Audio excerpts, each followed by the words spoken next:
All right, we're back, and on this episode, we're going to enjoy Brando. See, I told you I was going to use it once in a while. Sweet, sweet stars-related hat. Eric is going to tell us about the Sanderson in Sanderson to Orr. We're going to talk a little bit about the Chantilly Show and some sort of general bantering. It won't be all about the hockeys. We will vaguely reference the hockeys, but that and more on this episode of the BIC podcast.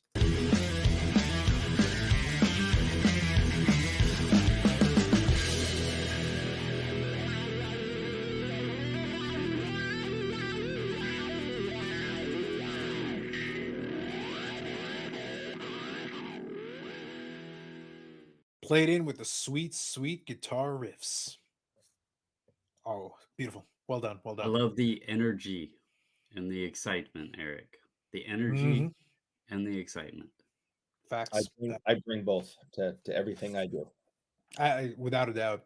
Now, before we get into what's on everybody's mind, and I'll come around with a couple of stories of my own that I want to share. There's one I want to start off with.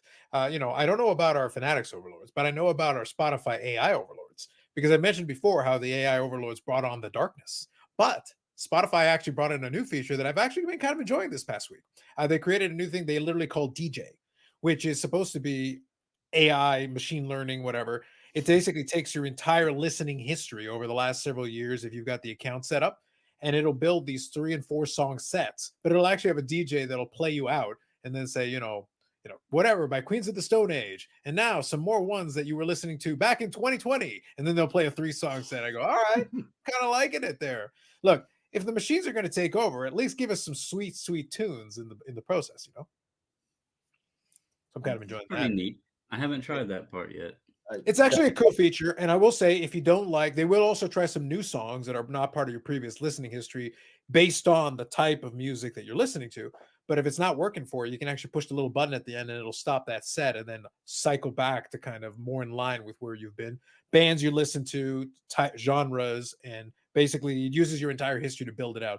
Pandora did kind of something similar to that back in the day when they were doing where you could analyze the different types of music and try to anticipate what kind you might be interested in. It's good for discovering stuff occasionally, but most of the time it'll stick to your old favorites, which I think is a good mix. I just like the fact that they put in a DJ who will literally talk out the 3 or 4 song set and then lead you into the next one before hitting play, basically. And this is just for paid subscribers? As far as I'm aware, I only literally became aware of it this past week that it was offered to me as an option there, and I was like, "What the heck is this DJ thing?" And I've been playing it with it this week, and it's been pretty good. For the most part, it's a lot of the stuff that I would be listening to anyway. I like that they mixed it nicely.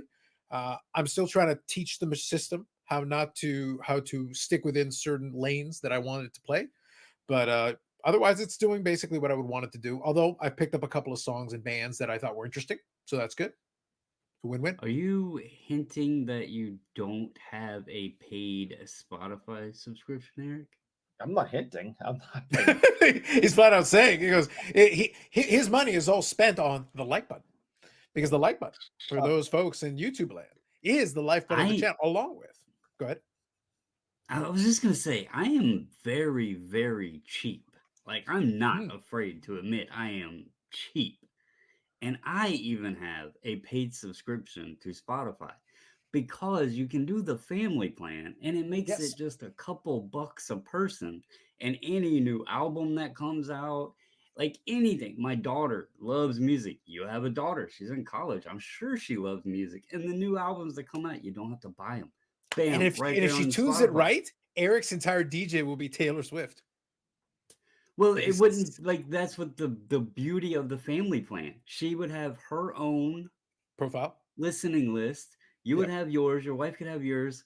Mrs. Wade could have hers. I mean, dude, it's so worth it. I also don't want to listen to ads. Saying it. To be clear, I don't want to listen to ads. I flat out refuse. I'm not listening to ads for it, even a couple. Or are you a classical music guy and you just listen to the same elevator over and over and over? No, I have a wide range of tastes, and how many of them involve Kiss? Well, when I say wide range, I meant like through the different genres of Kiss. Yeah, I was going to say different Kiss albums, basically. Oh, so now, Bobbles, I do want to make one quick point as well. Like I said, I refuse to listen to ads. I will not indulge or acknowledge that. But one thing I will indulge and acknowledge is AMG Collectibles. Yeah, friends of the channel who, give us their support, and we do appreciate them. This is not an ad. This is merely me relaying some information. That if you go to amgcollectibles.ca, you can see their latest eBay auctions that they're selling a variety of different items, including the hockeys for people that are into that kind of thing. And then as well as the AMG Collectibles YouTube channel, where you can get some wonderful hobby-related podcasts that we record once a week, where we talk about different things. This week, we'll be talking about Series 1 hockey, which we'll not be talking about in this episode. But you can check that out on AMG Collectibles YouTube channel. Thank you to AMG Collectibles for supporting this podcast and this channel. Absolutely. Without a doubt, the greatest sports memorabilia and card store in the entire nation of the Canadas. We often take great pride in the various Canadas. Similar to the various shades of KISS, we have various shades of Canadas. Very important to note. Yeah. All right. I've got a couple other things that I'm going to share as well. But before I do, Eric, do you want to tell us a little bit about the Sanderson and Sanderson door? I think you've got a little story to share from this week. Yeah, it was kind of a fun weekend for me.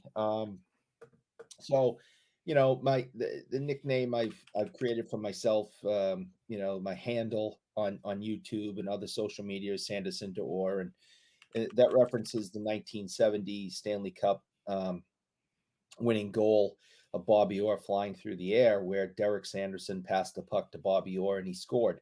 So if you listen to the original call, it says Sanderson to Orr, score, Bobby Orr scores for the Boston Bruins. So I've been a huge fan of Derek Sanderson my whole life, and have had the opportunity to meet him many times. And this past weekend, he was doing a signing, and there was a piece from the store that I work at that we needed for him to sign to complete the team photo from 1970 that's all autographed.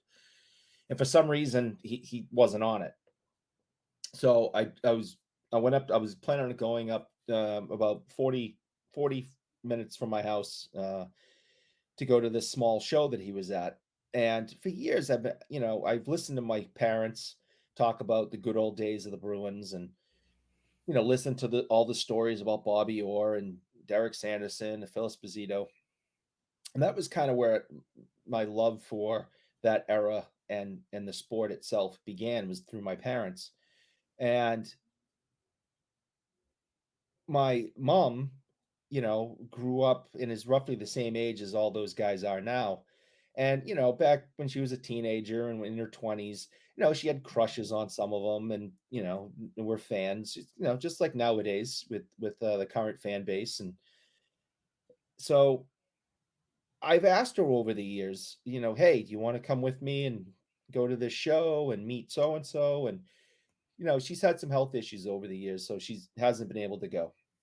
Well, she's doing really well right now, thankfully. And I said, hey, I got to run up to Methuen, Massachusetts, and go see Derek Sanderson. Would you like to come with me? Get a chance to meet him? And she kind of thought about it for a minute. She goes, sure, I'd like that, which shocked me. So Mom and I drove up and went in, and she got a chance to meet Derek, and she had a quick conversation with him and was telling him about, how she used to love watching the 70s Bruins, and she was a big fan of his. And, she told him, I never missed a game. And he kind of smiled and leaned over to her and said, neither did I, referring to he was playing in them, of course. So she got a real kick out of it. And we took this photo. And, she's been showing all her friends and everything. And, they grew up in the same era, so they know who he is. And a lot of them had crushes on him when they were in their 20s. And,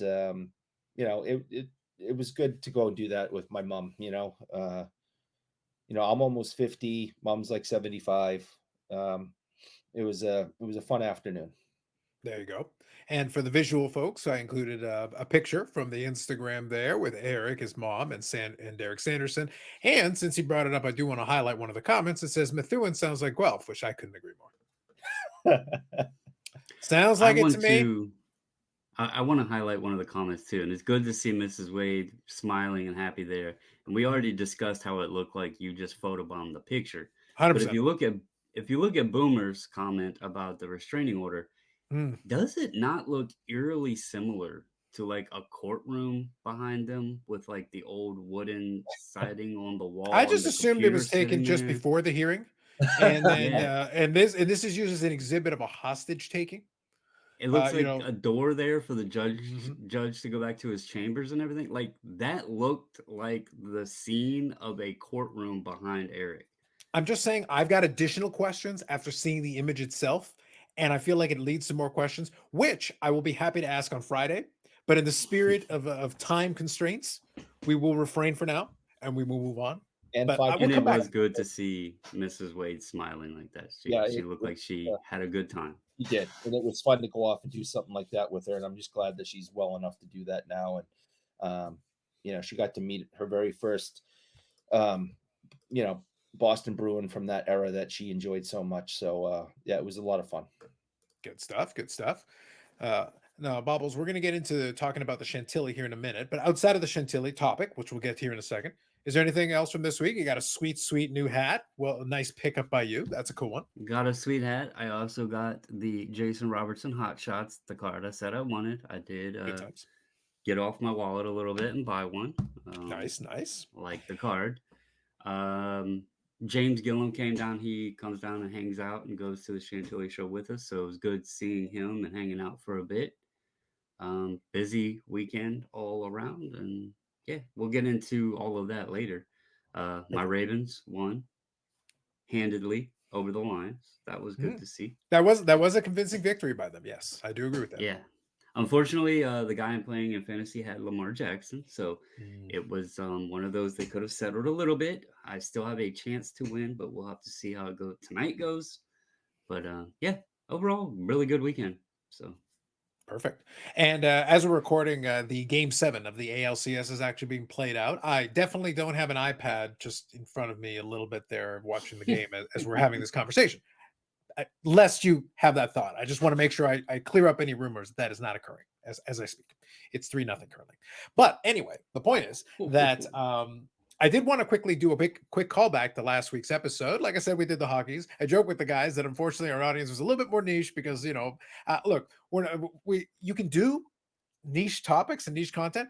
We're not hockey experts. We're enthusiasts. And Eric. Again, I bring us back to the last year's playoffs and the immaculate predictions. What's the opposite of immaculate? What's like the complete other end of it? Not a no hitter, just like a no hitter, not even close hitter. So again, enthusiasts more than experts. I think that would be a more appropriate terminology. But thank you to Wes for joining us. But I was inspired by one of the things that Wes showed, which is he had a kind of a Z-Folio that could actually hold top loaders. So I quickly wanted to chat with the guys that just mentioned that I was inspired by it. I went to Amazon and I found one of them, and the price was reasonable. So I was like, okay, cool, awesome. So this is the regular Z-Folio. I just want to have this for comparison's sake. I'll come back to this in a sec. So this is a normal Z-Folio you can use to hold cards. Side loader, which is awesome and great. I got the one for the top loaders. Now this thing is like I'm gonna open it up in a minute, but it has a zipper. I want to put the other one beside it for contrast. I don't know if you guys can see that. It's a little bit of a difference. Yeah. It's completely justified if you think about the difference in needing the extra space to fit a top loader, but it's kind of absurd. Like I actually can't fit it in the same shelf that I have these Z-Folios in. No. I got to find another way to do it. But I will say this one is from Fun Guys, Ultra Guard, I guess. It is well made. It is they do zip up on the side, and you can actually fit. And I used it for my Favres, and these are all in top loaders, which is actually pretty great to house certain types of cards. I think it holds like 216, which means if you fill it up completely, this thing will weigh a ton when you fill it up with top loaders and 200 cards. But cool to have as kind of another storage option, another feature, but not convenient to house, I will say. So I guess if you have them in top loaders, you don't have to worry about, dinging them up as you're trying to put them into the 9 pockets, right? Is that the whole point? They're already sleeved, they're in top loaders, and when you're sliding them into the pockets, you don't have to worry about nicking a corner and stuff, which happens sometimes. Yeah, that's a big part of it. And I will say the other part of it is it's like, and this is something I actually saw with Jason Cards and Comics. When you're like a player collector or you collect stuff like that, you try to figure out whatever storage solution makes the most sense for you. I have different shoe boxes. So like my Medano collection is predominantly in shoe boxes. Something like that would make zero sense for the Medano collection. It would be absurd. Like there's too much variation. Right. But there's cards that are worthy of, say, top loaders. They're a little bit nicer. Regular cards you could totally put in a Z-Folio, like base cards and certain low-end inserts and stuff, parallels and stuff like that. That would make sense here. But what if it's something like a mirror gold? Something that's a little bit nicer, and maybe you don't have it graded, or maybe you don't have it in a one touch. You could put it in a one touch as well, and then put it inside of the shoebox. That would make total sense. But I guess it's kind of the intermediary where, yeah, these are slightly nicer cards. It's a little bit elevated. You want a little additional protection, but you still like to be able to leaf through them. So it'd be kind of cool. So imagine mirror gold, or it'd be really cool if you say, for example, we talk about the Topps Gold label that you're a big fan of. Let's say you have the class 1, class 2, and class 3. And let's say you have the black ones and the red labels. The red labels, which are all numbered to varying degrees from 100, 50, 25, those ones are a little bit nicer. You might want to have those in either one touches or top loaders. Well, if you got a set of 9 of them, you could put it inside of one of these nine top loaders, and you can still look at it as a nice set. And if you want to take one out and look at it, it's in a top loader. So it's got a little additional protection so that you don't have to worry about it. Again, not for everybody, but I thought it was kind of a cool idea. So I decided to be inspired and borrow that. But it is obscene in terms of trying to figure out where to store it, because I was like, And you will mag holders fit in it? No, I think that would be too much for it.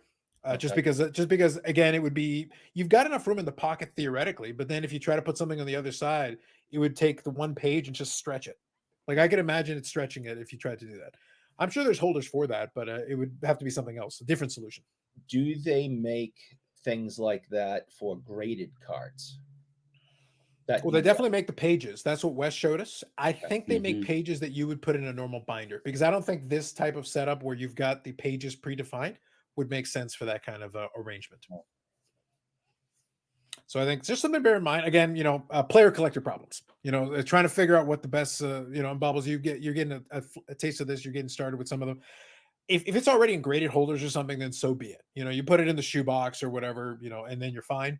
But if it isn't something like that, or it isn't something that you can just put in a normal Z-Folio and do it this way, what's the intermediate solution? It's been a shoebox for me up until this point, but for a collection like the Favre one, where I don't have 1,000 cards, I've got like less than 100, and not all of them require that. This still might make sense. And right now for me, that's a good intermediate solution. That's kind of in the middle of the different options available. It's interesting they kept it with the 9 per page. Like I would have thought with the weight and size of it, it would have like maybe shrunk to a 4 to 6 page per page. So that's interesting. They kept it 9 per page like that. Yep. It does make it a bit awkward, a little unwieldy, I just thought it was very funny when I was sitting there like, okay. Once I opened it up into the package, I'm like, oh, okay. Huh. It's like, I'm gonna have to think about this one a little bit. But it seems to do very well. If you actually fill up the pages and then put cards on the opposite side of the page, everything sits and you're able to flip through the pages nicely and look through the cards. And I think it's actually kind of cool, but I wouldn't recommend it for everybody. It wouldn't make sense for everyone.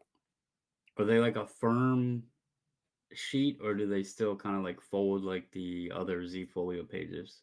They do, but once you put enough top loaders in, where you've got top loaders on one side and top loaders on the other side, it creates a natural. It actually, the top loaders themselves create additional rigidity on the page, so they basically hold it in place. So just by putting the cards in, it makes it stronger. Let's put it that way. It makes it stronger too, so that you don't have to worry about them shuffling around. That's kind of the important thing with that one. So that's kind of just thought I would throw that out there as something that might be worthwhile looking into, if someone has a use case for it. If you don't, then yeah, use one of the other things. Shoe boxes are great because they work really well for a lot of collections. And if you got one touches and something, it might make more sense to stick with that. Just throwing something out there. Just thought I would share that, since that was something I picked up this week. I also picked up 2 more blasters of AEW metal. Not so good. I did record them, but they're not going anywhere. So one more thing then, and we'll get into shifting over to the other topic. On the channel, on the YouTube channel, there's going to be, this week is going to be a lot of recording. I already made reference to the AMG Collectibles thing. I'm going to be recording that tomorrow. That'll come on later on in the afternoon, Tuesday. So that'll be coming up. And then I'm going to do 2 collector conversations this week. I will reveal more later on, but I'm going to record 2 of them this week. One of them will appear this week, and then the other one I'm going to save for next week. I'm mentioning this in advance because as we start to get closer to the expo, the schedule is going to change in that last week. So I'll have 2 things there, and I am going to record one more of the Beckett walkthroughs. The next one is going to be late 90s. So we're going to shift ahead from 1992, I think, to 1997. So it's going to be kind of interesting to see what happened in that 5-year jump. And then hopefully at the expo, I'd like to get some more back issues and talk about 93, 94, 95, because there are a lot of changes that happened during that time period. And I want to acknowledge the first ever finest refractors. I want to talk about that. I want to talk about, early, because now we're talking super premium. Like this is a super premium product that suddenly went up in price a lot in 1993. And remember, 1994, the baseball strike. That's hugely impactful because that's going to have a dampening effect on card shows, on the cards themselves, on the prices. I want to see what those reader letters look like as those prices, those down arrows start piling up and people are writing in, possibly not somewhat upset. Suddenly the prices are going down. So, just it'll be fun to have that little contrast and see how things play out. And also at the same time, innovation is coming into the game. We're getting more varieties of inserts. There's going to be more different kinds of things. And then by the late 90s, we're getting all this innovation, all these really cool cards that would come later on. So I think that's going to be a lot of fun to tap into. So one more thing then I want to ask a question for you guys. I do have one more thought that occurred to me that I'll get a chance to address later, but I want to get your takes on it too. Chantilly, I think, will be our bulk that we'll talk about a few things related to it. Is there anything else you guys want to touch on before I shift to one other topic that I want to get your takes on? Well, Eric has a perfect opportunity to talk about his Patriots this week. They did win a game. And the evil hoodie man got his 300th win. Yeah, listen, I don't think the problems are solved yet in New England, but it was great to see them play so well to win the game in the closing minute.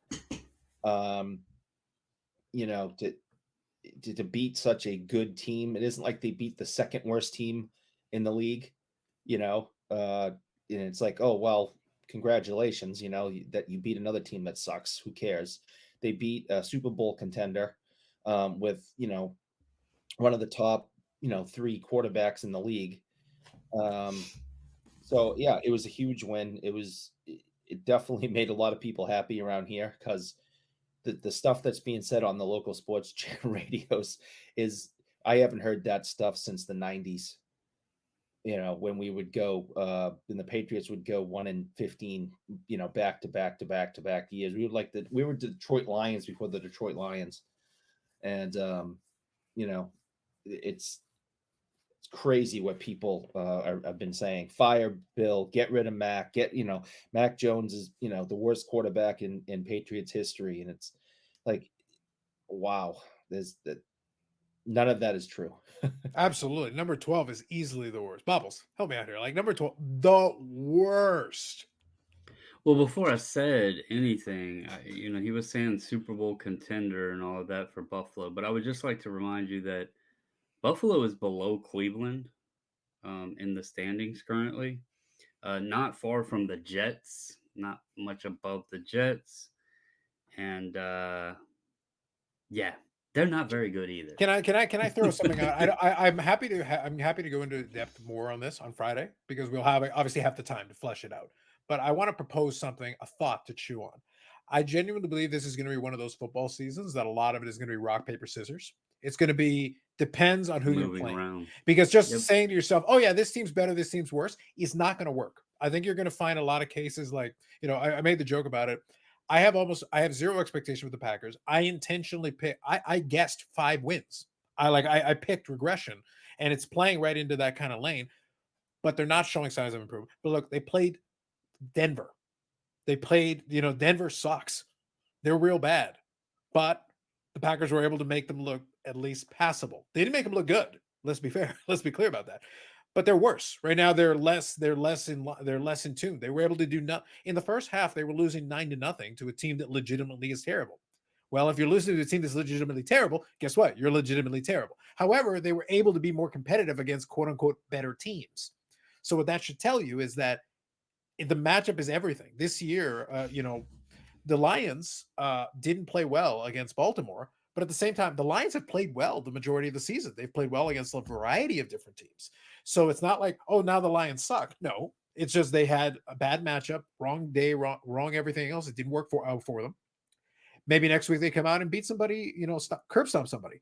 And yeah, that could totally happen. And then they'll go on their merry way, and another team will have an opportunity, and you'll get another weird upset next week, and it'll be, get used to it.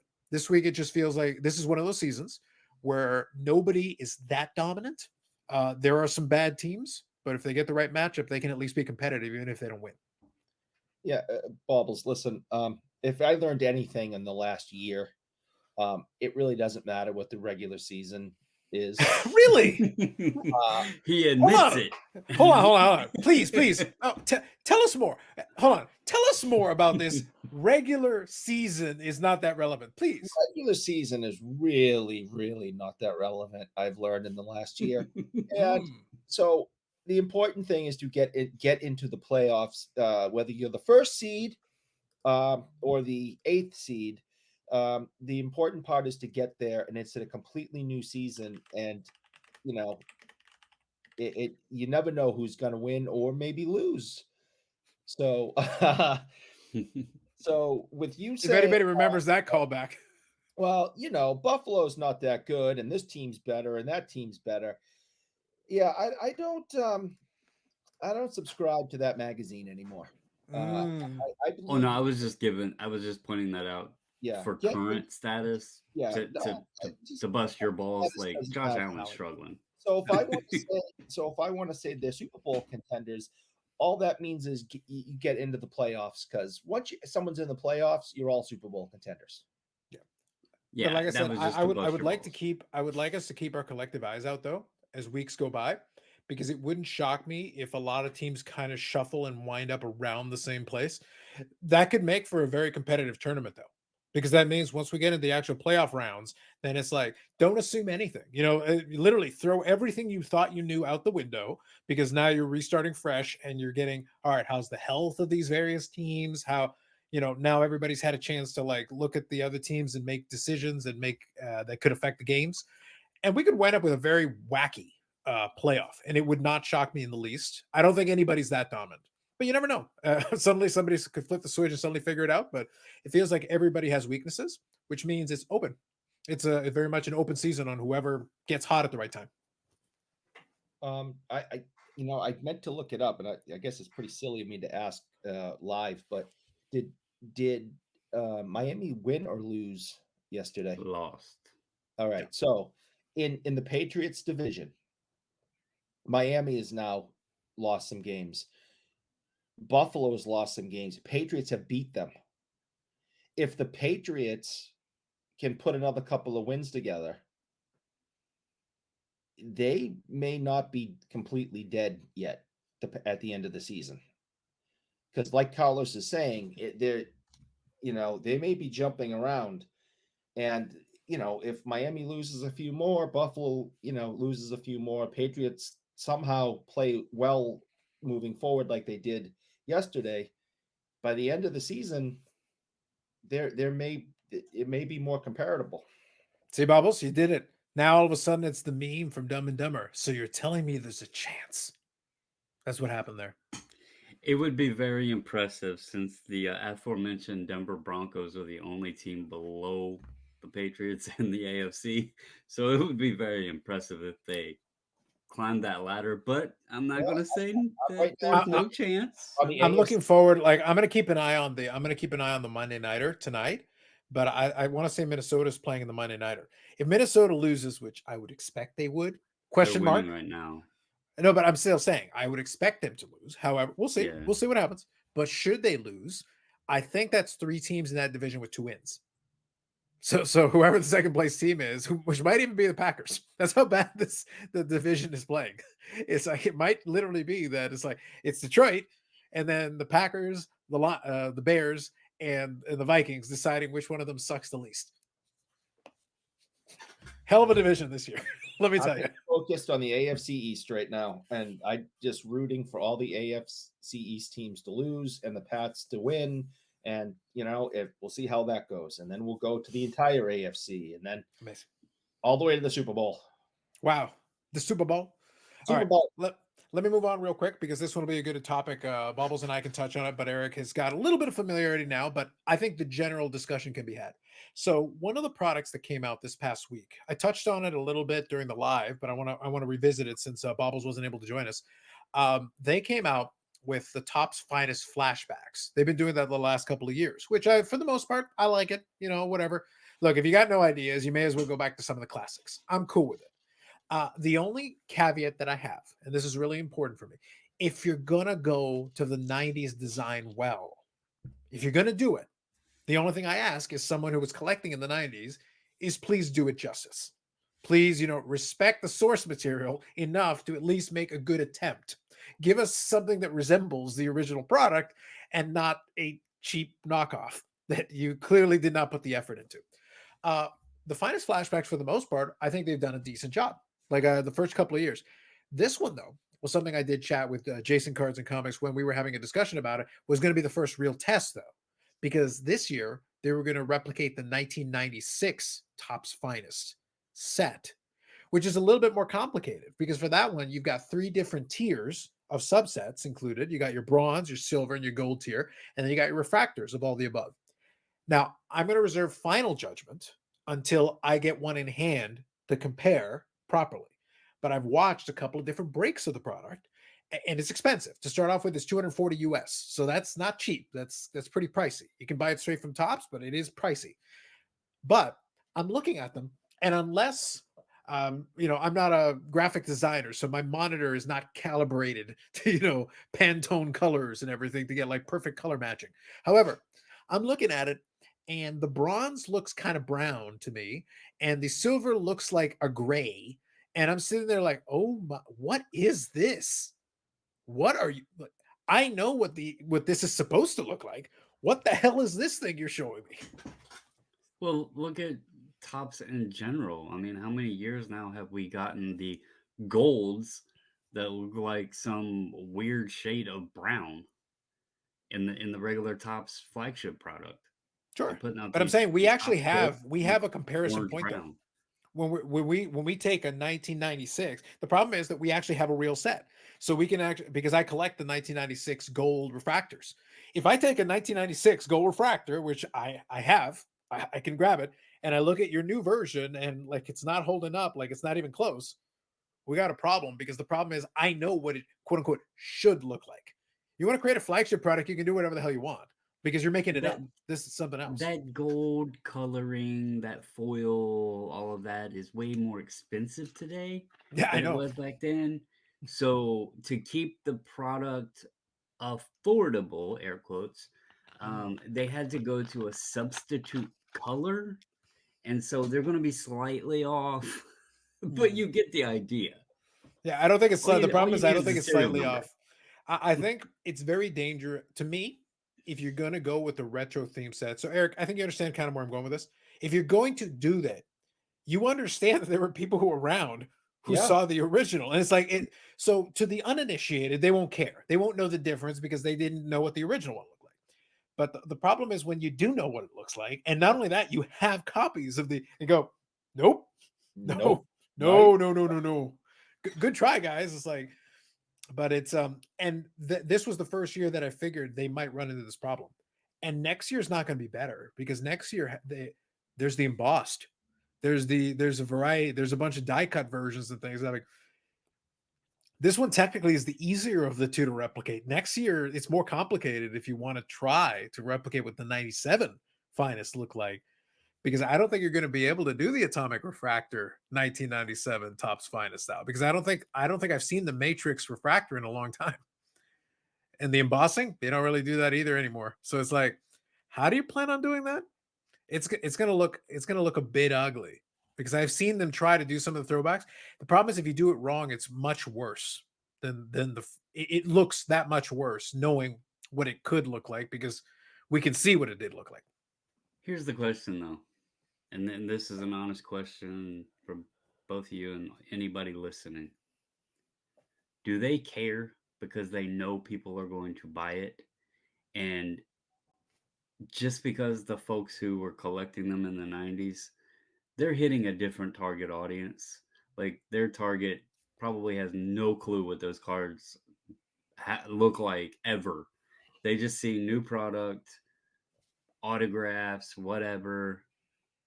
That's what they're targeting towards. So, do they even care? Are they going to put forth the effort? No, I agree with you, but I will counter with one thing. You could just have done this without bothering to go into the well at all. You could have just come up with a half-ass design, not even bothered with the 3 tiers, done the exact same thing. In some way, this is why I'm saying I agree with you, but at the same time, it almost doesn't make sense to even bother then, because you could have actually produced a set cheaper without going to the. So the problem is you're only using the 90s design in theory to bait the 90s collect, because again, the uninitiated, they're not going to know the difference anyway. Just make up a half-ass design. Get Eric over there with a piece of paper, have him draw something out, and there you go. There's your design. Who cares? He'll do it for a couple of chocolate sticks. Done. No problem. Bought and sold, paid It's for. all A going to look like couple? goofy pony, but it's not going to be very impressive. Good enough. Good enough. We'll put a I thought refractor it on would it. just It's all take good. one. Yeah, done. But the point I'm making though is like I agree with what you're saying, but I'm saying it would have actually been cheaper to then just make up a half-ass design and move on with your life, as opposed to if you're going to invoke the nostalgic design, you are trying to get that on. The problem is the audience that you're trying to elicit knows what the original looked like, so then half-assing it actually doesn't work. So you are going to sell some for sure, but I think you're also missing out on some folks that would have bought it because it's not sold out immediately. Just to be clear, the first couple of years, I think they sold out almost immediately. No, So they probably it's want 240 a box. exactly. So number one, you raise the price. Number two, you kind of half-ass it. So it means you'll get through it, but you're getting through it a lot slower because you raised the price, and now you went for an even more complicated design, and I don't think you hit it. There are hits. You can go buy singles. Like if you see a single something you want, yeah, I'd still go get a single, but yeah, I'm not going to buy a box for that. I might grab a couple of singles though. But that'd be about the extent of it, and I'm not paying top dollar for them either because I know it's half-assed. That's just kind of my thought. Like bottom line, I don't disagree with Bobbles' point at all. He's 100% right. They don't have to care, but at the same time, though, the people you're trying to attract by using this classic design are then going to be more critical of it when you go so cheap relative to the original source material. It's just I'll use this and for listeners I'm showing the hot shots that I was talking about. This is an example of what you're talking about. They didn't do it perfect, Hmm. but it is a well done attempt with the linchpins, the hot numbers. All of them look very, very well and very close to their original counterparts. And it got me excited to see, some of these inserts in the Metal Universe sets. I know Eric isn't a hockey insert enthusiast, but being that back in those times I was into basketball, baseball, and football, and I wasn't into hockey, it's cool seeing those inserts and cards from the other sports that I enjoyed. Now I can get them in the new sport that I've enjoyed collecting. So that's kind of why I'm attracted to it. Yeah. But yeah, I get your point too. If that was done half-assed, then it may not be as enjoyable or even sought after. Yeah. I think to be fair though, you can and Eric, this is also kind of in line with what I'm talking about. You can borrow inspiration. You want to do an homage, you want to like borrow certain elements from it and be like, okay, we'll take the concept, we'll put our own spin on it with what we do have available, with what our suppliers can do for us, with the foils we have available today. We'll do something like it, but we're not going to try to do a beat for beat remake where it's clear we don't have the budget to actually remake it properly. That's where I said that the reason I wanted to broach this topic is it's dangerous when you try to actually do a beat for beat remake. The finest flashbacks are not an homage. The finest flashbacks are literally trying to replicate a lot of the elements of the original. And by doing that, you then force comparison to the original.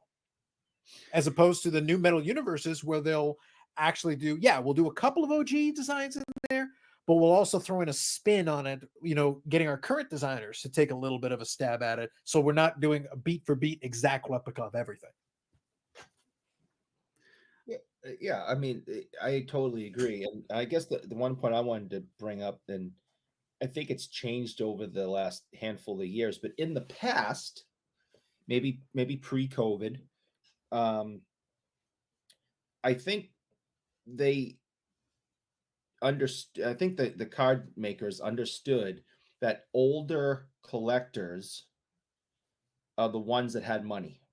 Okay, disposable income for hobbies. Okay, we've had our careers, we have savings.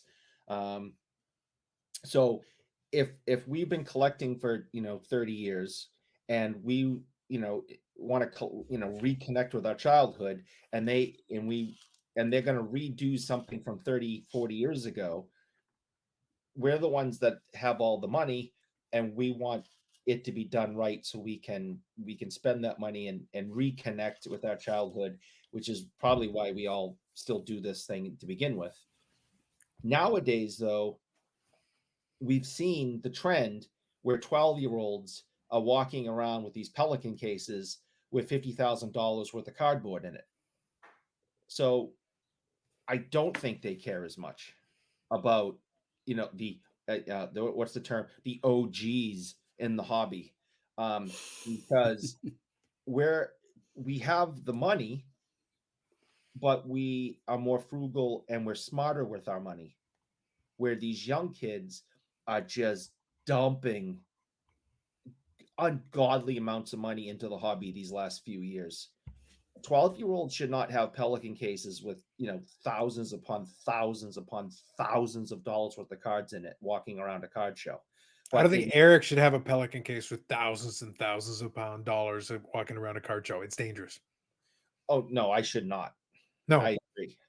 Not without parental supervision, which I had on Sunday. It's important. Yeah. Well, I'm glad he did admit, and you can rewind back probably about a minute and 15 now, of Eric saying, quote, "We have all the money." So for all those out there, if you're not aware, if you're new here, Eric pays for the like button, and he just proclaimed that he has all the money. So please hit that like button. I would appreciate it. And thank you, Eric, for confirming. No, I have no money. But I was it's all committed to the like button. We know it was the general we, the we, these the older generations have the money. This is the royal we. Yeah, I have no money. I get an allowance, except for the like button.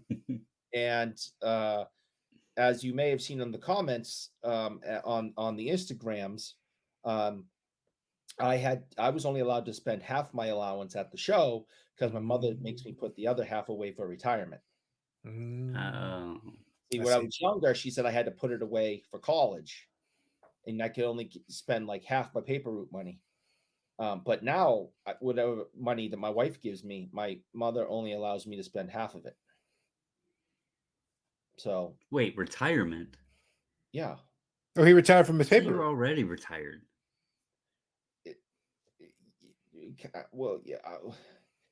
That's a whole nother topic. Let's not discuss that. I was going to say it gets exceedingly complicated the further down this rabbit hole we go. Anyway, to put a button on this discussion before we try to figure out and parse out the Sanderson or finances, which could be an entire podcast unto itself. I'll get some charts together and we'll figure this thing out.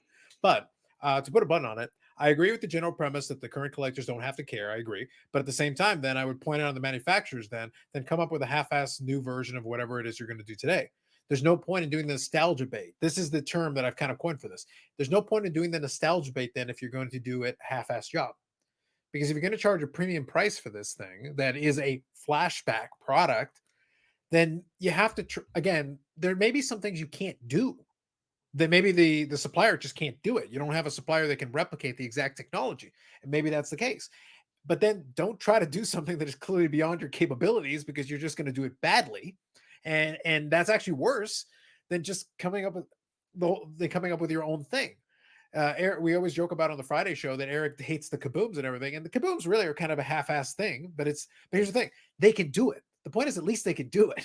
So they have the foil available to be able to do that and put it in the product. So if that's all you can do, then do the kabooms, because at least then you'll be able to execute it. What it is, good enough. But don't try to do something that at least that is more intricate, more complicated, and people have fond memories of, and then just do a really crappy job, because it's like, well, then this does no justice to the original source material. That's all I'm trying to get at with that piece. You know, come up with something half-assed, come up with your own version of it, make it a refractor, put some autographs in it, and charge $180, and you'll make just as much money, and it'll cost you less to make it. So you'll make even more money. So who cares? Why even bother with the nostalgia bait in the first place then? Just give it up. Next year's not going to get better, by the way. Like I said, the embossed ones and all that, the originals look amazing. I have no confidence in your ability to be able to replicate that. None. Yeah, it'll be interesting. Yeah. So good luck. But they're going to do it. As long as people buy it, they're still going to make it. Yeah. But like I said, funny enough, this was the first year that I suspected. I threw it out to Jason when we had this discussion originally. I threw it out that this was going to be the first real test, because I knew that the technology was a little tougher. It was a little bit more complicated. Replicating 93 finest refractors, yeah, you can do that. It shouldn't be too much of an issue. 94, that's fine. 95, relatively speaking, no issue. You can replicate that design. When you get 96 and 97, there's a little more work involved in those next 2 years. And next year, like I said, is a little bit tougher still to try to get it right. And I don't know if they have the recipe, if they have the ingredients to replicate the recipe. Even though you've got enough examples, if you wanted to try to figure it out and reverse engineer it, I just don't know if they can. Good luck to them, I guess. Okay, so let's move on then. We actually had a pretty spirited discussion there, so thank you, gentlemen. Appreciate that. Let's talk about Chantilly. That's the show that Bobbles was over there able to visit. Why don't you give us a little lay of the land, Bobbles? Tell us a little bit about, we know of Chantilly, but tell us a little bit more for the uninitiated. Give us a little background. So Chantilly's been around for, I don't know exactly how many years, but it is one that has been a part of, as the term Eric quoted, OGs. It used to be what they called part of the circuit, where the dealers would, travel around to all of the shows, mostly in the northeastern region, and it's from. I mean, I've heard Philly is really good, but I would say up until Dallas started, and then Burbank, I would say Chantilly was probably no question top 5 show, possibly top 3 show outside of the national. Now, obviously, you got folks talking about Dallas and Burbank now, but it's a really good show, strong autograph guests. It's a Friday, Saturday, and Sunday show, so 3-day show. They hold it 3 times a year, spring, summer, fall. It's right near Dulles Airport, so travel in and travel out is very, easy on people nationwide if they want to, make the trip for it. And it usually draws a pretty strong crowd. Um, Traditionally, ballpark wise, how many kind of tables are you used to seeing, like at a kind of standard show? To be honest, I don't know how many tables it holds. I don't really gauge it on the tables. I will Sure. say 20, well, during the pandemic, obviously they had to cancel a couple of them. But when they started it back up, it was much, much smaller. Okay. And then they started expanding it more and more. This show was the most tables that I've seen at it, because they actually expanded it further towards the back of the building.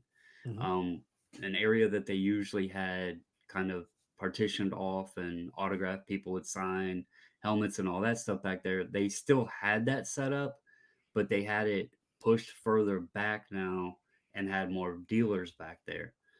From what I noticed, there was some dealers that historically are there, even some longtime dealers that were not there. That kind of surprised me. Obviously, there was some new dealers that I'd never seen before. Um, but a big takeaway from it that we discussed, and I'm sure this could just be. It could be because it's the fall show and you got the holidays coming up, but I was very surprised at the lack of attendance. I quoted in the Discord and with you guys, I would not be shocked if it was at least 30% less, potentially more. Mhm. Um, and there was a strong autograph guest list. I mean, Montana was there, Allen Iverson was there, Calvin Johnson was there, Johnny Bench, William Shatner. Um, I'm missing names, but I think you there was a said, good. was it Chad Ochocinco? Ocho Chad was Johnson? there. Yep. Mhm. Yeah, there was a good list. And normally that alone draws a pretty decent sized crowd, and it wasn't the same this time. So I don't know if it's economy. I don't know if it's fall. I don't know if it's the hobby in general. But Were it you at definitely the was last were lower you at the attendance. fall were you at the fall one last time? Yes. Yeah, How did it I've compare been to the to previous every attempt? show since I think we started going there 2017. I think is when we went. I can't remember our first show there, but we haven't missed since we started going. Okay, so question. So then we can use a direct comparison. How does it compare between last year in the equivalent show year over year? So the last heading into fall show versus this heading into fall show. I would say this is the lowest traffic I've seen in at least 4 years. Okay. Now, follow up question, because there's a million factors we could throw in there. So I want to kind of pose some possible questions for how that could be the case. It could be, as you said, the season, but as you said, last fall show was more attended. Now, you said there were also more tables, so it could also be spread out, which can create an optical illusion. Sometimes that messes with you a little bit. But as you said, you felt like there was less foot traffic, even for the autograph Yep. guests. That was one thing we talked about. So let me It ask this. definitely it definitely even with like they basically just added one row to the back of Okay.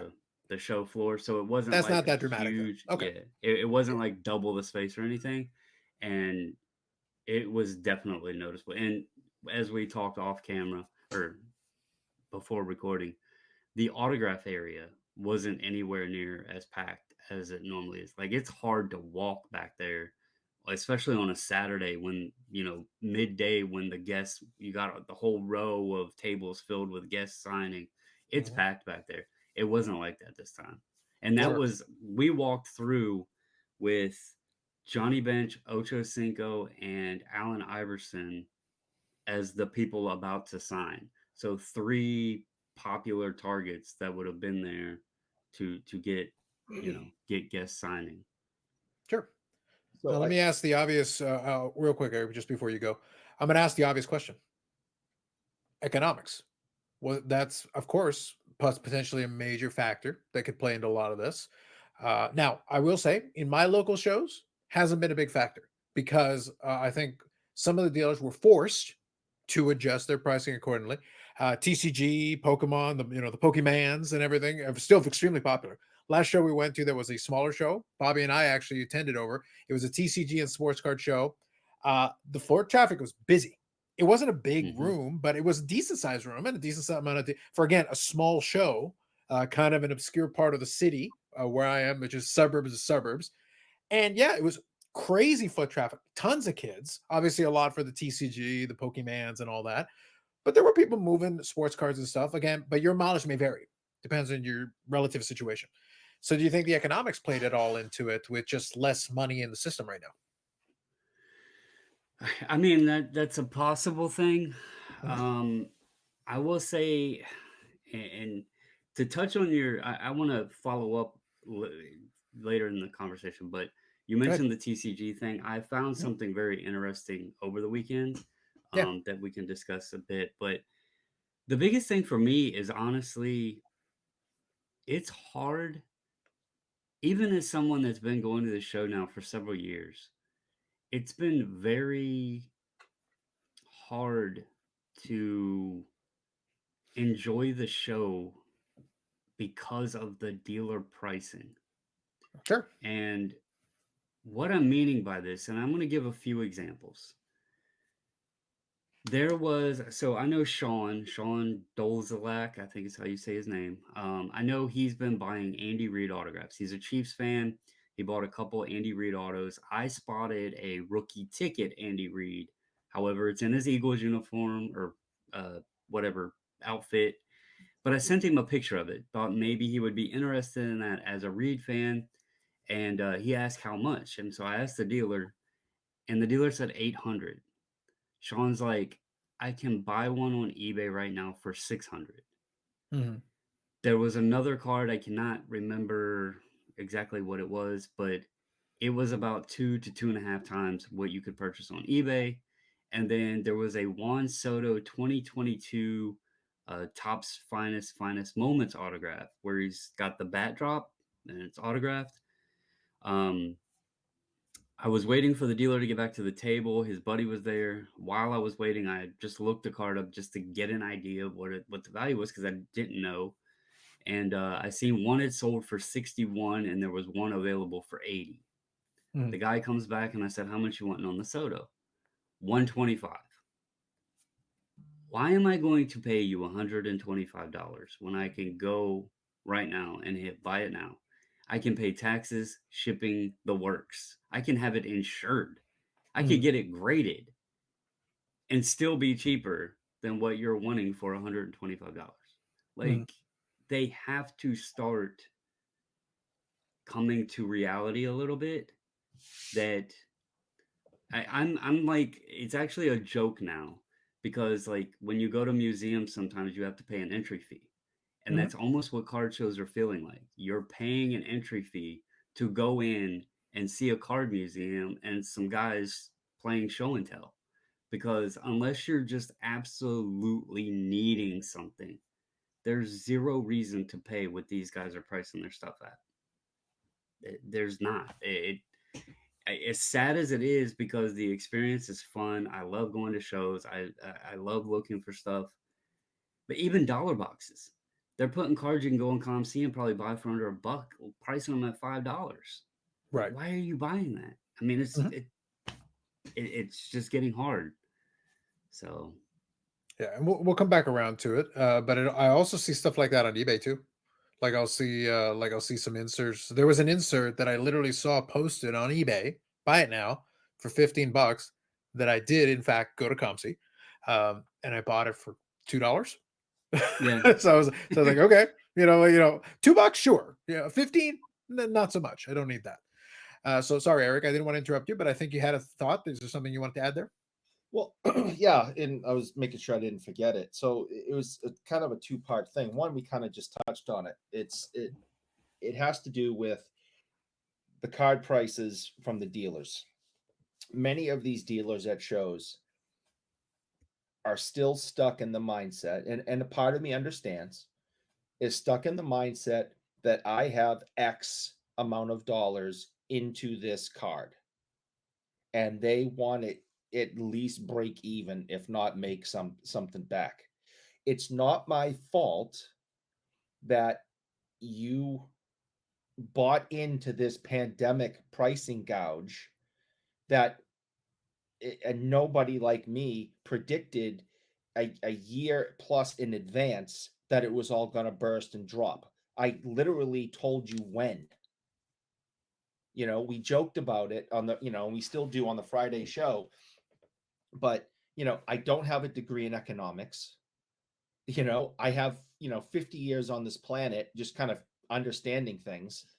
But the fact that a dealer wanted to buy a card for $1,000 during the height of card dealing, that's not my problem that you were foolish with your money, because anyone with a brain could have told you this was not going to last. well, So to my point of the Soto, just real quick there, and on that point, the Soto was a 2022 card. Mhm. Like the hype had kind of worn off. The Soto hype, you're 4 years removed from his rookie year. Yeah. Um, it that isn't a card that anybody should have been in. I think some of this is dealers still in hope that there's enough of a new crowd that doesn't understand maybe what they're buying, or that is still in this hype mode because they're new, they're fresh into it, flip game, whatever, and they think that they can get more value out of it and not necessarily go looking on eBay. Because believe it or not, as popular as eBay is, there's a lot of the younger crowd that doesn't use eBay still. It's kind of interesting to see that. So I don't know if that's part of it, but Sure. Now, can I pose kind of a question, because so I'll counter it a little bit, because I'm not disagreeing with anything that was said here, because this is something we've observed. It's and again, one of my favorite things in the world is that if you go to YouTube or YouTube comment sections, everybody always has all the answers. They'll be happy to tell you. They've all got all the answers. They've all got economics degrees. Thank goodness. I'm grateful that we all have economics degrees. Now everything will be fixed. Don't worry. Just go to the YouTube comment section. You'll get all the answers. But one thing that I would point out to you, which I think was a factor, and Eric will be able to help me gauge this as well to get a second set of eyes and another opinion. Um, the Bobbies and myself, we go to every expo. We go to the twice a mhm. year. What I can tell you is that the last expo we were at, I found that dealers were very flexible, were willing to move on pricing. Funny enough, those dealers that were willing to do that had very little trouble moving their inventory. Isn't that weird how that works? When they were willing, so some of them just ate it, but those same dealers were also like, yeah, I'm also buying. And they're Mhm. buying at the new comps, at the new numbers. So they readjusted their buying price so that, all right, you know what? I got burned on this one. I bought it at 100. I'm just making up a number. I bought it at 100, but now it's 60 on a good day. So if I want to get it out the door here, I'm probably going to have to accept 50. Well, so be it. Well, then when you come to me with the car that's 60, I'm going to pay 35 and then I'll sell it for 50. So I can't get it all back in one shot, but that does not mean that I cannot sell it, cut my losses on something, as opposed to just let it sit there and fester, move the inventory, refresh the inventory, and move on with my life. You're not going to get it all back in one shot. Fine. I sold this off, got rid of it, got some money back. And with the money I have now I can buy based on the new market, readjust to the market reality, and then I'll make my money on that stuff. And we'll just rinse and repeat, rinse and repeat. We'll see now, because a year ago at the Fall Expo last year, people were very inflexible. So similar to the story that you're telling. So a year ago, they were very inflexible, and a lot of those dealers struggled to move anything out the door. 6 months later, they were more flexible and stuff moved a little bit. So I'm hoping that the mentality stays intact into this show, which would make it a much stronger fall show for them than the previous version of the fall show. The spring show was pretty solid. Stuff moved.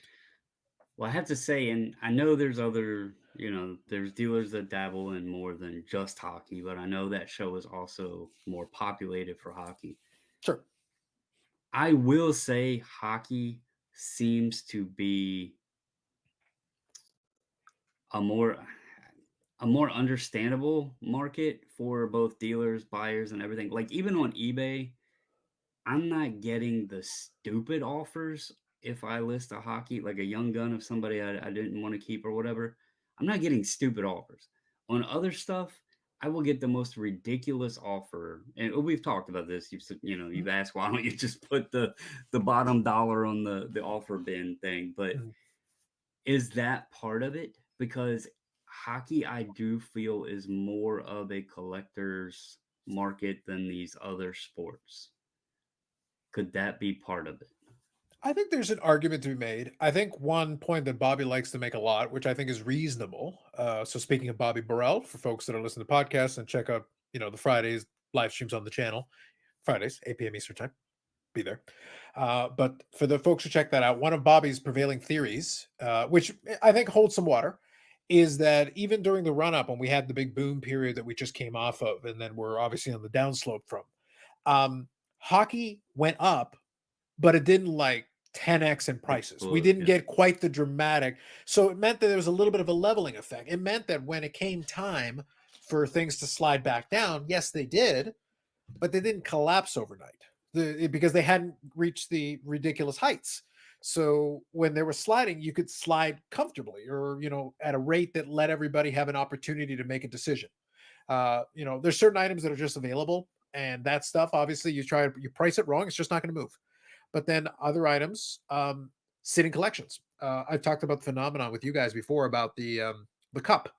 A lot of the various insert sets in the cup do well, not necessarily because of the players in it. They do well because there are still set collectors who will put together a set of the limited logos, for example. So you'll have the checklist. You'll have certain players be like, why did that player sell for that much? That player's not really that popular. It doesn't matter. You got the player collectors for them. You got the team collectors for them. You got people who just like nice patches, and you got the people putting together the set. So you got these four disparate groups targeting this card at the same time, which actually pushes the floor up on the card and in turn holds the value a little bit stronger because even when it shuffles back on the market, there's still some interest in it. So believe it or not, there's still some room there for people to, because some people really want the nice patch, and sometimes that's an arbitrage opportunity. I've taken advantage of that many a times at the show. I bought the card because it had a nice patch on it, and it's a duplicate. I already had one, so I took the two, picked the one that had the nicer patch, kept that one, sold the other one, and actually made more money than the one that I bought that had the nicer patch. There Arbitrage, was that opportunity has two. always been there. There was actually, you mentioned those limited logo. There was two I probably should have picked up. Um, One to keep, one to sell because the Sure. player is doing very well. Mhm. That was Alex DeBrincat. It had a really sick Blackhawks patch in it. Um, and he's started the season off pretty hot. So I probably should have picked that up and tried to move it.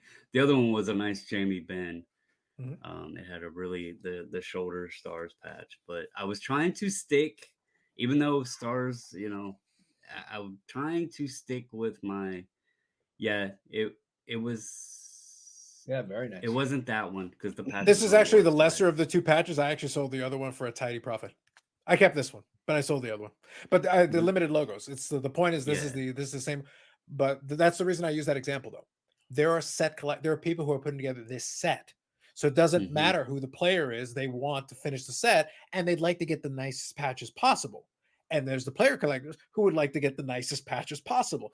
So you could take a relatively Jamie Benn is not the biggest star in the game by any stretch. However, if you're talking about the player collectors, you get the ones who really want to put together the nice set and you have a nice patch to offer, they will pay a premium over what you would think. So you go look at the comp and you're like, wait a minute, that doesn't make any sense. It's like, you got to understand these people are being very, to your point for your question about the collecting thing, they're collectors making a very specific decision.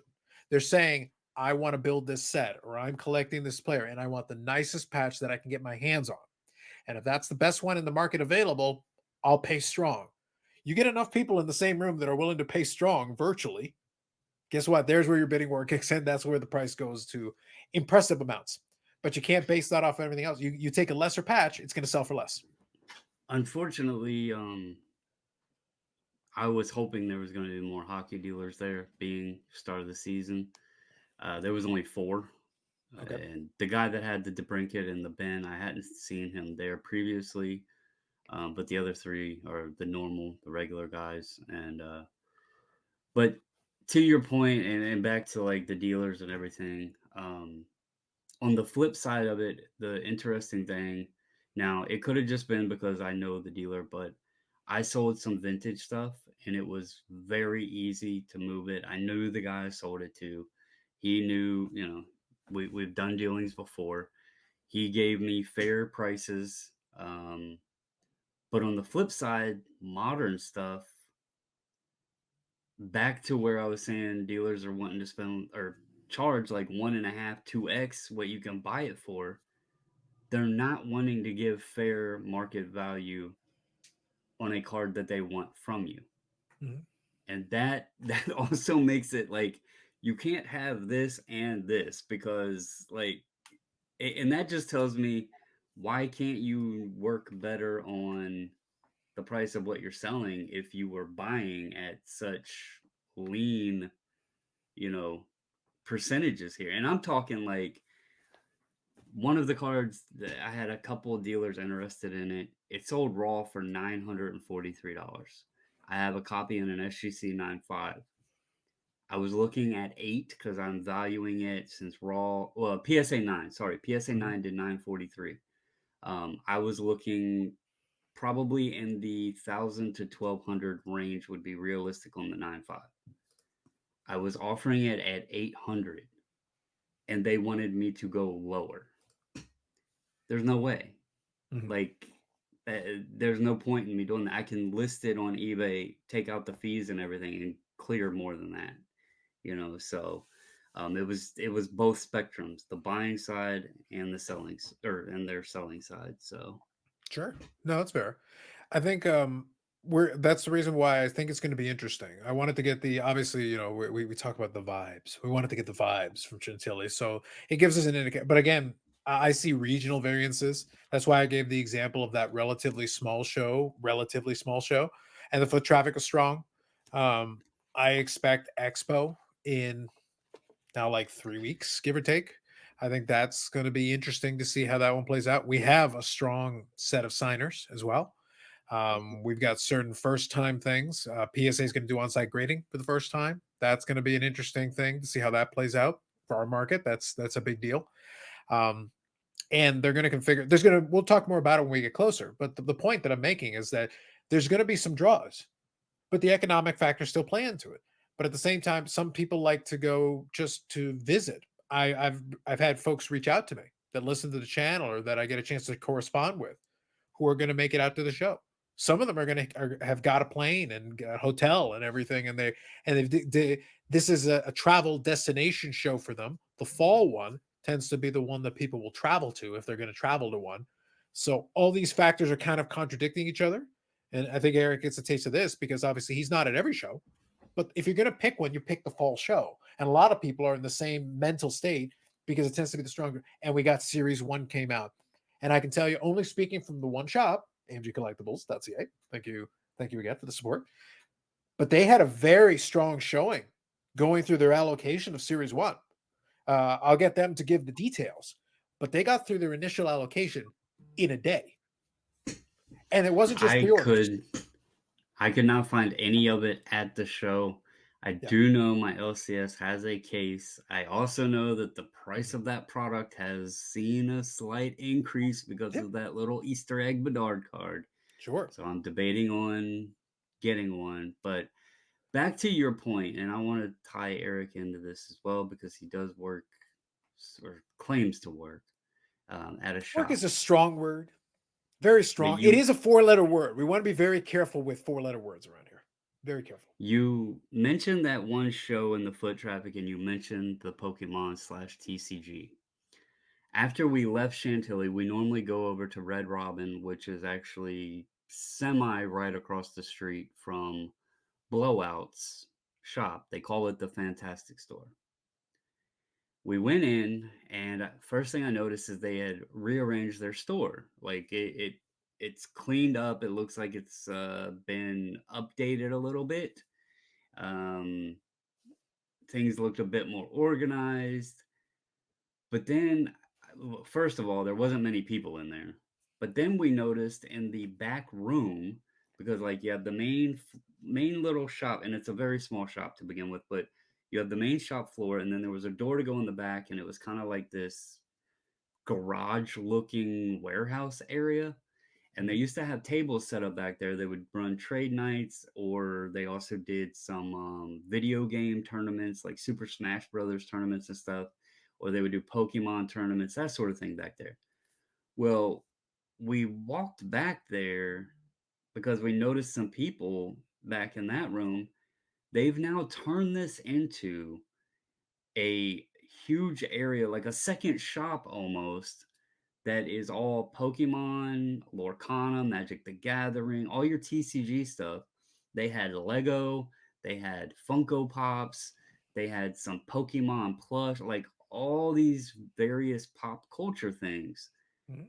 There was probably an estimate of 40 people back there, and there was 4 in the sports part of the shop. And I was like, holy crap, what that was like. Now granted, you did have the show going up the street, so maybe that affected the sports side a little bit, Mm. but it was still pretty recognizable difference. The amount of, and it wasn't just kids, but there was a good amount of kids. There was some teenagers, some young adults, and then there was, you know, older adults there, but likely with the kids. I don't know if they were collecting or whatever, but that was interesting to see how busy that room was. Mm. Do you have TCG or a space that's TCG at the shop there, Eric?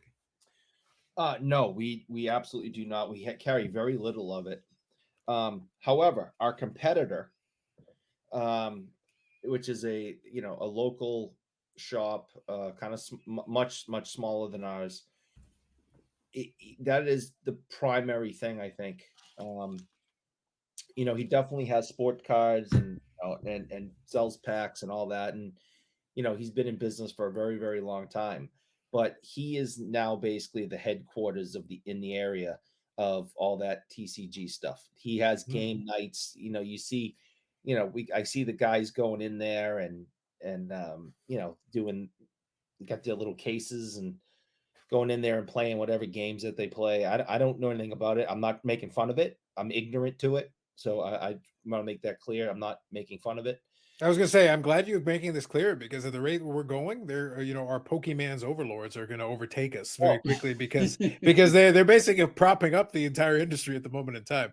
By the way, if your competitor there would just rebrand to IHOP, International House of Pokemans, they would already be crushing you. They would literally own you. You'd be owned by Big Pokey.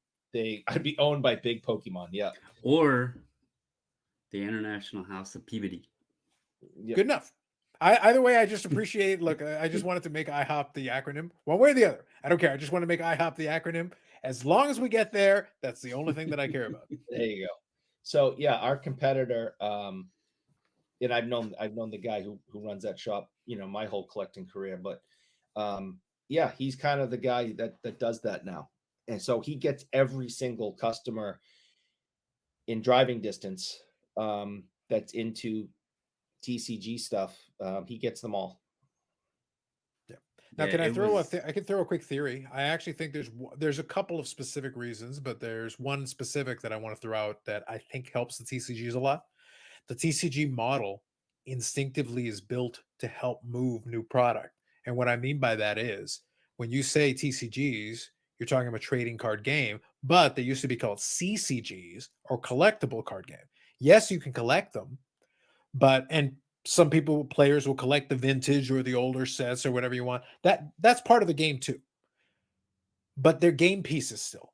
They when the new series come out, there is a relevance to the current meta of the games themselves, which instinctively gives the players a reason to buy the new stuff as it comes out. Well, I think another element to it, and we joke around Pikachu's a good investment because he can't tear an ACL and this and that and the other.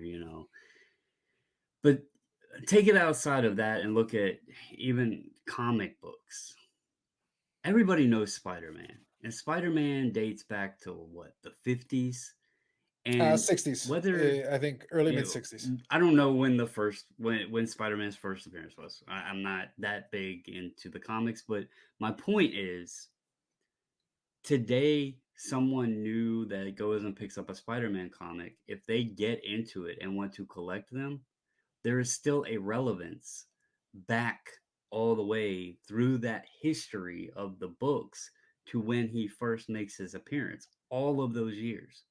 Sports, we have guys that have varying lengths of careers. And then once that career is done, they're trying to recycle these cards and new products, but that player isn't on TV still doing his thing, hitting home runs, scoring touchdowns, dunking a basketball, hitting 4-pointers, whatever.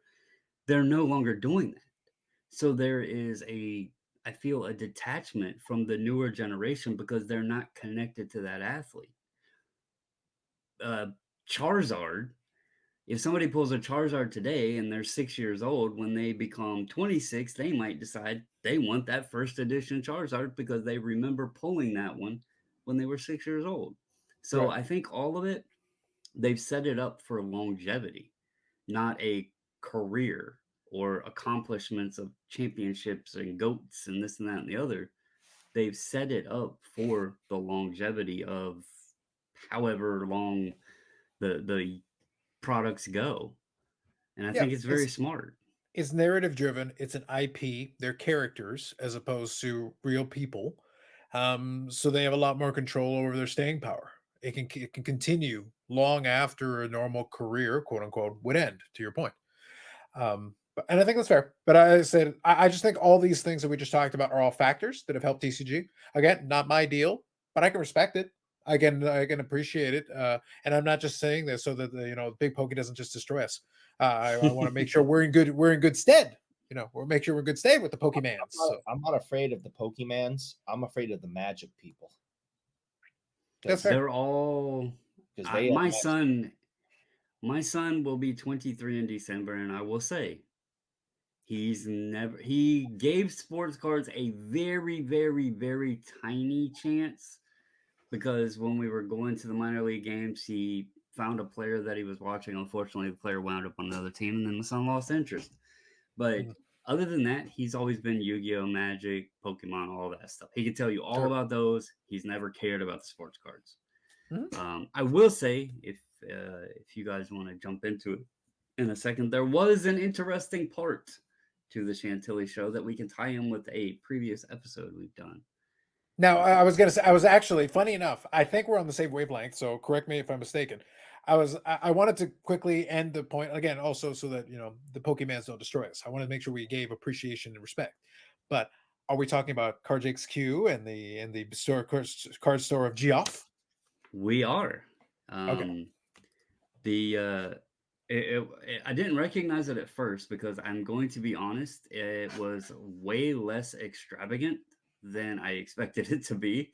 I really don't think for a buying station they should be spending. He's already going to spend millions potentially to build this store. I'm sorry, a shack, a cardboard sign, and Eric saying buying crap might be enough. That might be all you want to it do. was basically just a little like kind of couple tables in an L shape they had a table space or section that they had rented, but it was basically just like a banner, up that I don't even remember what it said, Cards It's HQ Cards Buying HQ. Yeah, Center or it's something Cards like that. HQ. Yeah. Mhm. They had these little, which they utilized well, these Yep. little double-sided. Yep. The QR codes. Yep. Yeah, and they utilized it well. Instead of having two different ones, they put them on double sides, so that was smart. Mhm. There was two young guys with each having a laptop, but I will say, and to give another kind of vibe, Mhm. they had a line of Mhm. people that was, and I was going to try to see how the process worked and what the comps they were offering Mhm. were, but when I seen the line, I said, okay, screw this. I'm not that I'm not that Sure. vested in it. I'm not really worried about it. But yeah, they did have a couple people there. I don't know if they were buying on the spot. Mm. That's the part I was trying to see because it was only two people and I didn't see like piles of cards that they were stashing. So if they were, I don't know where they were keeping them, if they were like getting some and then moving them to another location. I don't know. I also say when you go to the QR code, it kind of brings up this form to fill Mhm. out and then they'll kind of evaluate it or something. And it like asks you how much you're wanting, what kind of stuff you have, all this other thing. It's kind of like a questionnaire. So I don't know if they were just entering in the people's stuff maybe and then they're going to go back and review and then make offers maybe on some stuff that they want. I don't know how the process was working. I wished I could give more details on that, but they are setting up at shows and apparently purchasing inventory in some sort of fashion.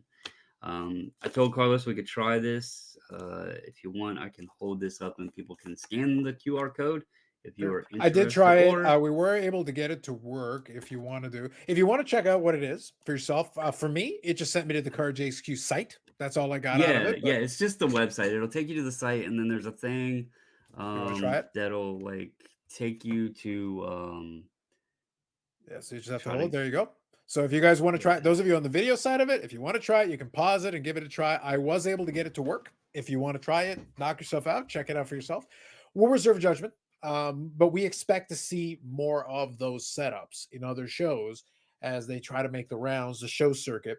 Now, here's something. Let's kind of wind down on this because we're right around the time I wanted to have for this episode.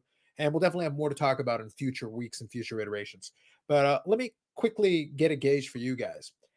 I'd be curious if it was me running this thing. I understand they're in the process of buying new inventory and getting that done, but it's still, they're targeting the early part of next year, like maybe January, February, to get open. And they got to do a lot of stuff between now and then. I would almost be inclined, given the amount of stuff that they're going to have to do, I would almost be inclined, if it was me, to be setting up the eBay store, to be getting inventory already put on there, and to start actually selling through some of it. The reason I say that is twofold. Number one, to of course get their systems figured out, get it underway. It's a conversation they have when I talk about all the AMG thing.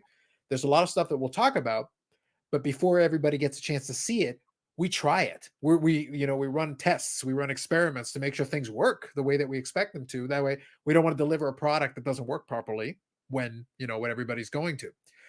So by the time you see it, it's already been vetted and tested. Where you're trying to do a new store and a new concept, you're not going to have the store open yet. You're not going to try to do the 24/7 selling yet. But if you're going to have an eBay store as part of it, which I assume you will, as one of your avenues to move some inventory, well, you're going to want to build up your feedback and all that. You're going to want to get your shipping department folks trained up and start doing some of the process. I would already be starting to sell at least a small scale stuff just to get people trained up and get them up to speed. Hey, this is how we scan the stuff. This is how we set up the store. This is how we ship the product out. And at least start building up the feedback and get things already kind of underway so that when you open up the store, you're not just starting from scratch on day one, and you've actually moved some inventory, hopefully, maybe made a couple of bucks, and at least the flow has started. A little bit of buying, selling. And then when you're underway, well, guess what? You just continue. All right, store is now fully operational. Store is open. eBay store is going. Shipping department's ready to go. Boom, let's go. Yeah, and I also I hear you guys.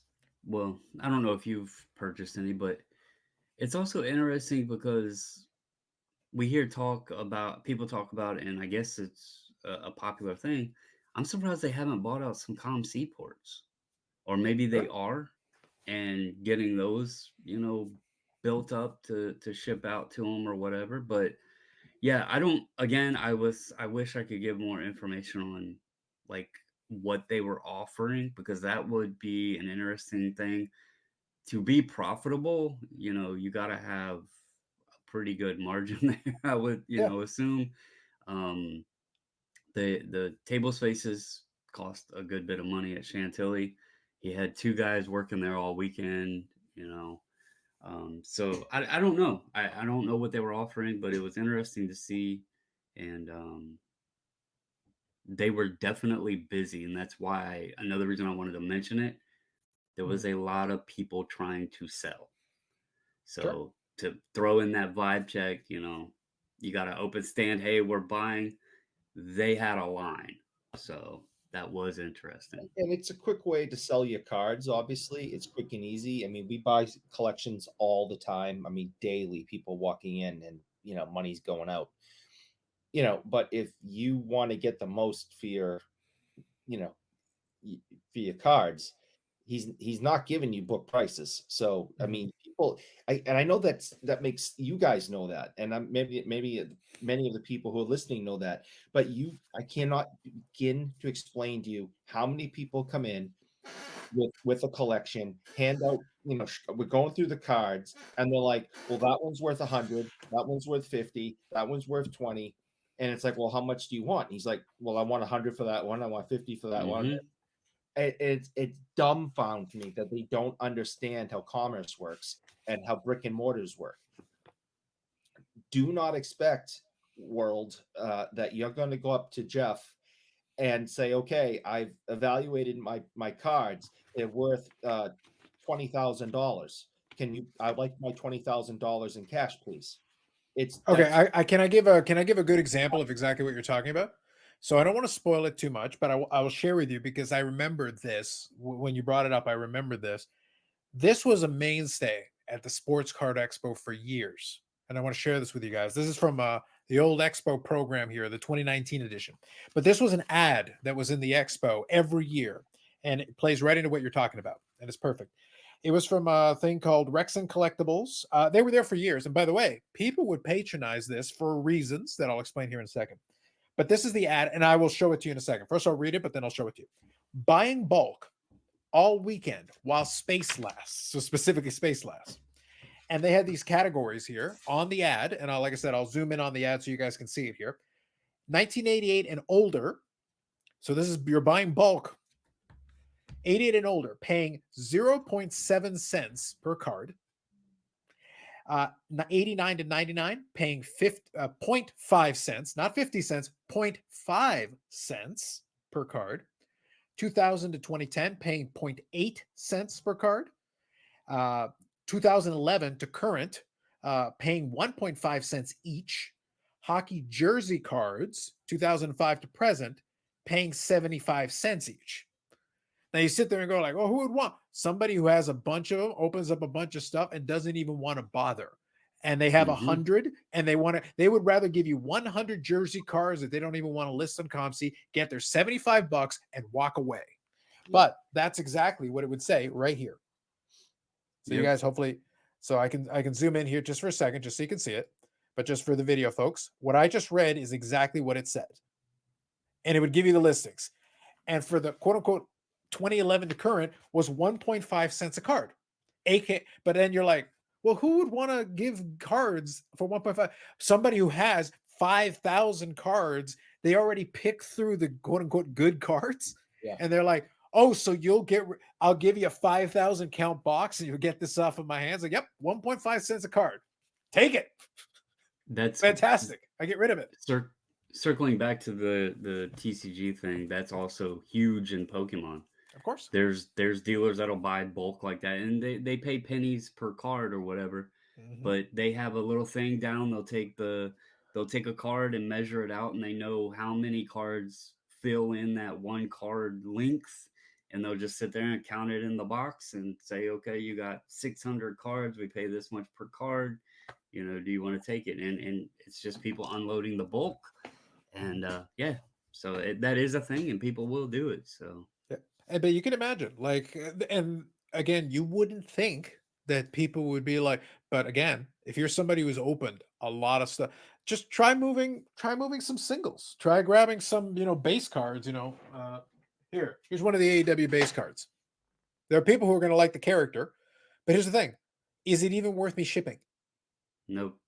Not even worth the effort in a lot of cases. Now, if I know somebody who wants one, I might grab a couple, throw them together for them, throw them onto an envelope, throw one stamp on it, and so be it. That's fine. But beyond that, am I willing to expend a lot more energy on this? But what if you open cases of the stuff and you're sitting on a bunch of it and you can be like, oh, I can get rid of it. You've already taken all the inserts, the parallels, anything that has value. You've already extracted it out. You're like, oh yeah, take it. Any good rookies, whatever's left over. Look at 1.5 cents a card. Imagine how much breakers are making on it if they turn in bulk. Yeah. So, they ship but you out imagine hits and a 5,000 count box is $75. In the back of your mind, like, oh my God. But at the same time, you didn't have to, you already took out whatever you wanted. You're not sorting it. They're not asking you to sort it. They're just saying like, well, what do you have? A 5,000 count box. You want to take that? $75. Thank you. Goodbye. And you got rid of a load of because there were people that would come with a stack of 5,000 counts just to make sure. And it'd be like $300. Okay. You just bought 20,000 cards. But it's no longer, you don't have to deal with it. You've already, whatever, and you kept the rest of it for yourself. But that's the kind of buying that used to be. Now, not every dealer is going to do that. Most of the dealers have no interest whatsoever in even dealing with it, even at 1.5 cents a card. They have no interest whatsoever. Well, those guys obviously have a use for it. That's the reason why they made that offer for years. They would have that ad every year in the listing. And there's a couple of them that would do that. And they would buy your stuff again while space lasts. If you remember the caveat I put, while space lasts. So they found something to do with it, whether it's kindling or whether they found another avenue to move it. Like they found something to do with it. and they'll buy it off your hands and take it. But again, most people will never carry that stuff into the expo. But the people that do want to get rid of it. They're like, yes, I'll take the $75 for the 5,000 count box, please. Thank you. So there's an avenue for everybody. And by the way, you saw that jersey one, 75 cents. Oh, but these jerseys are like $2 or $3. Do you want to sell them for $2 or $3? Yeah. And because if you don't, these guys will put it on ComC and they'll do it themselves. And yeah, they'll give you the 75 cents. I helped a family friend sell some very high-end vintage baseball cards. And I felt it was important for me to explain to her how to get the most money out of these cards. All that did was confuse her. Is not just as slow as I went, clarified everything. It just, the more I talked, the more she got confused. And we have that a lot. And, you know, finally I brought him to work, got an offer, told her what the offer was. She did a backflip, which is pretty good for like 70 something years old, and took the money. Because the idea of explaining to her grading, explaining to her, auction houses and eBay and ComC and all these different, I mean, her ears were starting to bleed. But people don't want to do that. So it's like, okay, so yes, I could double my money by doing this, or I can get out quick and do this. And most people will take the get out quick. Yeah. And I think though, and we'll kind of put a button on this. Sometimes on the live stream and other conversations, we'll have people talk about, well, why would anybody use consignment services when you can do it yourself? Even people who have some experience in the hobby, who kind of know what they have and all that. And the answer is everybody's got a finite amount of time. Everybody has a finite amount of energy that they can expend on it. And even if you have experience and all, you know what? Sometimes, you know what? I don't even want to deal with it. Sometimes I just don't want to deal with it. Forget it. Not interested. That's where, again, some of these consignment services can be helpful. Bobbles and I have had kind of philosophical conversations. He's very he does his reselling and all that, so he's got his method that he's comfortable with, and he's got his set up an apparatus. But I'm literally going to have a box that I'm going to put together of stuff that I'm going to drop off at ComC. They'll take a certain amount. I think it's 50 cents intake for the stuff. They'll take a picture of it, they'll list it, they'll catalog it accordingly, and when they're done, I get an email saying, "Hey, Carlos, your stuff's ready to go." I price it, I let it sit, and every couple of days, I get sales. I made $15 on a card. I pulled it from a blaster 10 years ago. It had been sitting in a box collecting dust, and I made $15, but it sat for a while. So the only thing I got charged was the 50-cent intake, but I made $15 after a year, after it finally sold, and that was it. Great. It was credit that I could use to buy. I bought some Favres. I bought some Medano cards with my $15, and I was like, "Oh, great, awesome." But if I had sat it and put it on eBay, I probably could have gotten a couple of bucks more. But how many times do I have to relist it, and then I have to ship it? Right. When it's already there, it's done. It's money. Yeah. And you have to figure out how much money is your individual time worth. Correct. And that's what people, and when I explained to this family friend what it was going to take to get the absolute most out of this collection, she's like, there's no way I have time for that. There's absolutely no way. I just want this stuff out of my house. Mm-hmm. And it was like, all right, well, here's a check. Yeah. And in a nutshell, that's how a lot of those businesses, but that's a situation where as the buyer, if you're able to buy intelligently, that's where your margin is. You're making your margin on people that don't want to put in that time and effort. And like I said, where Bobbles has an apparatus and he already resells and he sells other stuff, and it might make more sense for him to do it because he's already got a method, and he's already got his stuff figured out how he wants to do certain things, and he can do it exactly the way he wants to. Boom, no problem. Other people will sell one thing once in a blue moon, and they just don't have the time to try to figure it out every time and be like, "All right, just get it on my hands and give me some cash and move on with our lives." Yep. So just whatever it's your time's the same worth. With grading. I wondered why, like, what benefit back when the whole price change thing happened. I was like, what benefit do I offer now? They can submit themselves at dang near the same price. And then everybody was like, no, the service you provide is like much better. The shipping you do is cheaper and this and that. And I was like, I never really thought of it that way. So yeah, They would there's rather have definitely somebody else do advantages. it. They would Yeah, 100% rather have somebody else do it. Yeah, yep. absolutely. So That's a real thing. It's a fact. And you don't I don't want to use that word. Do you prep the cards? So if I just for example, no, just sitting here, unless there's Chris Ford rookie. Bobbles, don't tell him. Don't lie to him. You will prep his cards. If I sent you this Chris Ford rookie What card, kind of a card is that, Eric? that is a Chris Ford. Oh, lost connection. This is awful. This is truly true.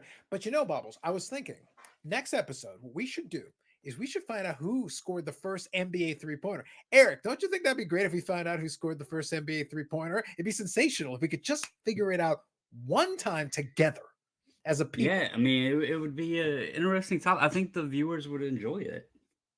Absolutely. Next episode, we'll dedicate it to nothing more than finding out once and for all, despite Eric's lies and his misinformation, who scored the first NBA three-pointer, because he's given us about 50 names at this point, at least. To answer Eric's question, though, I do not prep the cards unless there has been maybe a handful at most people who have specifically asked me and offered, they're like, I'll pay you for your time doing that.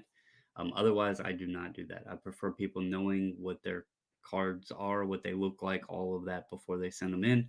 That way they can learn grading, hopefully not waste money buying a card that doesn't need to be graded. And yeah, have an idea of what the card should come back as well. So that's the answer to your question. Do you also in that way, do you pre-grade? So if I sent this in and if they ask, yes. Okay. If they don't, no. If and not, I do charge for that. Usually you're like, hey, I receive your package, I undo it, make sure that's what it is. I do the paperwork, I package the thing up, out it goes. That's basically it. That is your job as a bulk. My wife unboxes the cards, verifies everything is there. She puts the orders into spreadsheets, makes sure there's no duplicates on any particular invoice. And then I do the preview, obviously. And then, yes, pack them up and ship them off. Unless somebody specifically asks. Specifically says, take a look at mine, pre-grade Yes. Email me, call me, let me know what you think. Yes. If there's bubble gum residue on it, clean it up. That. Yes, if they want a slab cracked, I can do that for them. All of that, yeah. Okay. There you go. All right, let's wind her down on that, because right now we're right about the time that I want to shoot for. And as we wind down the scintillating episode, it is 8-2, Texas up on Houston in the ALCS in the top of the fifth. So good luck to the folks in the battle. 16-7 Minnesota over the 49ers at the moment, middle of the third quarter. Wow. Could be another upset. It could be another upset alert. It plays into what I said earlier in this episode. You know what? Don't assume anything. Assume nothing in this NFL season. Every time you think you got to figure it out, the NFL is like, so we're going to throw a wrench into that whole idea that you had in your head. Good luck. Minnesota's in the red zone too, about to score again. So yeah. The 49ers have played extremely well, and Minnesota's had struggles, and yet here we are, right? Goes back to what I said a little earlier. Let's keep an eye on that, though. That might be an interesting storyline as the season goes on. Maybe it is a rock, paper, scissors season. Sometimes that happens. Sometimes it's like there's nobody definitive under control who has all the control. Write it down. 2023 Super Bowl champions, New England Patriots, MVP, Mac Jones. You heard it here first. There's somebody who would be thrilled with that outcome. All right, hit that end button. I was going to say, we need to stop this man before he causes any more trouble. All right, so that's it for this episode. Thank you all for joining us for another scintillating conversation. We enjoyed that quite a bit. Eric Sanderson DeOr on Instagram, information in the description. Bobbles and Ball Cards, Brando, also information in the description. And we'll could be back with other future episodes. Eric, as always, appreciate your appreciation of the like button. He appreciates your engagement that way. If you got questions or comments, throw them in the comment section. If you're checking out on YouTube, if you check it out on Spotify, leave a 5-star review or whatever options you have available. That would be really appreciated. And more videos coming up on the channel. Live streams on the YouTube channel on Fridays at 8 p.m. Eastern Time, where we're 5% less mature than we Oh, are yes. in this format. That is correct. Mhm. So for myself, the guitar man himself, Sanderson DeOr, and myself, because I'm Carlos, that is another episode in the books. We'll catch you in the next one.